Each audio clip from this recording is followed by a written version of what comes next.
మనం పవిత్ర చందు ఈ కేసు చూసిన తర్వాత కొంతమంది గుణపాఠంగా చూస్తున్నారు, కొంతమంది పాఠాలు నేర్చుకుంటున్నారు, అరే ఫ్యామిలీ పరంగా చూస్తున్నారు. మనం యాక్చువల్గా సొల్యూషన్ పరంగా వెళ్ళగలము. మ్యాక్సిమం కేసులు కొన్ని బికాజ్ సెలబ్రిటీస్ కాబట్టి, వాళ్ళు పబ్లిక్ ఫిగర్ కాబట్టి, వాళ్ళకి సంబంధించిన ప్రతి మ్యాటర్ మనకి తెలుసుకోవాలని కుతూహలం ఉంటుంది కాబట్టి బయటకు వస్తుంది. ఇదే కైండ్ ఆఫ్ కష్టంలో యాక్చువల్గా ఫేస్ చేశారు పూజిత, అవునండి?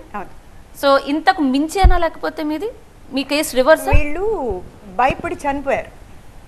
ఒకరేమో యాక్సిడెంట్లో చనిపోయారు, ఆయన ఫేస్ చేయలేక అమ్మాయి మీద ఇష్టంతో చనిపోయానని చెప్తున్నారు. మరి ఎందుకు చనిపోయారో, ఆయన ఎలాంటి డెసిషన్ తీసుకొని చనిపోయారో నాకు తెలియదు. కానీ ఇంతకంటే ఎక్కువ ఫేస్ చేశాను నేను.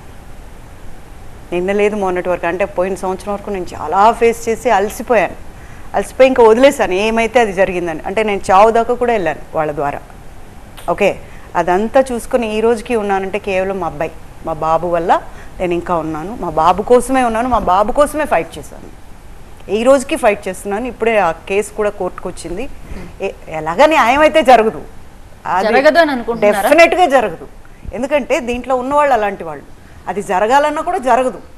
ఇప్పుడు ఆల్రెడీ నేను ఒక మాట అన్నారు, చావు వరకు వెళ్ళిపోయాను అంటే సైకలాజికల్ గా. ఇప్పుడు నాకు అనిపిస్తుందండి, ఇప్పుడు ఇంతకుముందు సివిఎల్ గారు కూడా మాట్లాడారు, ఇంతకుముందు కూడా నేను క్వశ్చన్ చేశాను, సైకలాజికల్ గా మనం ఎందుకు ఇక్కడ పెట్టట్లేదని. మీరెందుకు ఒక బోర్డు, ఒక మెంబరో, సైకలాజికల్ గా అబ్జర్వరో ఎవరో ఒకళ్ళు ఉండరా అండి? దానికంటూ ఒక అడుగు పడదా? ఇప్పుడు మన టెలివిజన్ ఫెడరేషన్ నుంచి అన్నగారు సివిఎల్ గారు చెప్పినట్టు వి విల్ టేక్ అప్. అన్నగారు సివిఎల్ గారు మీరు లైన్లో ఉంటే ఐ రిక్వెస్ట్, నేను ఈ TV9 ద్వారానే, ఎందుకంటే every time TV9 is supporting hour important causes. TV9 ద్వారా నేను రిక్వెస్ట్ చేస్తున్నాను, we will take up this issue. ఎందుకంటే సూసైడ్ అనేది ఒక ప్రేమ వ్యవహారాల్లోనే కాకుండా, ఎవరికైతే ఆర్టిస్టులు చాలామంది వర్క్ లేకుండా చాలామంది ఉన్నారు, అప్పులతో చాలామంది ఉన్నారు. ఇప్పుడు మీరు రంగనాథ్ గారు అంత సీనియర్ ఆర్టిస్ట్, ఆయన కమిటెడ్ సూసైడ్.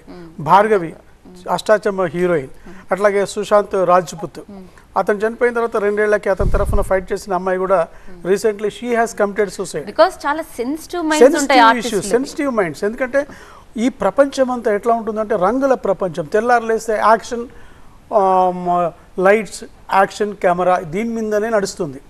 వర్క్ లేనప్పుడు డిప్రెషన్ వస్తుంది, చాలా డిప్రెషన్ వస్తుంది. ప్రపంచం అంతా ఒకవైపు, నేను మాత్రమే ఒక్కడిని ఒకవైపు అనేది ఇక్కడ ఉన్న సీనియర్ ఆర్టిస్ట్లో వస్తుంది, జూనియర్ ఆర్టిస్ట్లో వస్తుంది. అలా ఎందుకండి? ఇప్పుడు లోహిత్ గారు తను యాక్చువల్గా చెప్పడం ఏంటంటే, చందు బెంగళూరు నేను సినిమా ప్రాజెక్ట్కి అడ్వాన్స్ తీసుకోవడానికి వెళ్ళి వస్తూ ఉండగా ఘటన జరిగింది. అంటే మేబీ ఇప్పుడే అతను ఎదగడానికి రెడీగా ఉంది యాక్షన్. భవిష్యత్తు వర్క్ లేకపోతే గ్యాప్లో ఎందుకంత సెన్సిటివ్ అయిపోతారు వాళ్ళ గ్యాప్లో?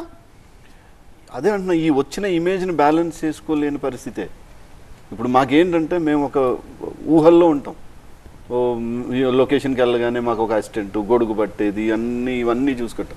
ఎప్పుడైతే గ్యాప్ వస్తుందో గ్యాప్లో మళ్ళీ అవన్నీ మెయింటైన్ చేయడం ఉండదు. సో దాన్ని బ్యాలెన్స్ చేయలేనప్పుడు ఒక్కరుగా ఉంటాం కదా, అప్పుడు ఆలోచిస్తాం రేపు అవకాశం లేకపోతే ఎలాగా.